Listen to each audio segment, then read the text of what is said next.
यिनीहरू दिनरात मेरो घरमा आउने जाने, सबैले दिदी दिदी भन्थ्यो मेरो श्रीमतीलाई।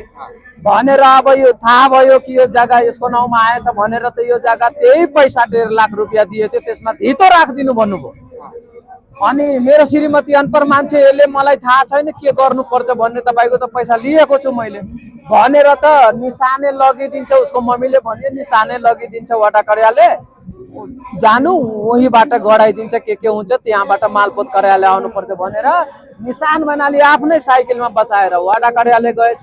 वडा कार्यालयबाट सिफारिस गराएर मालपोत कार्यालय गएछ। 29 गते 25 गते मेरो श्रीमतीको नाउँमा आयो, 29 गते मालपोत कार्यालय सिफारिस गराएर पुगिसक्यो यिनीहरू।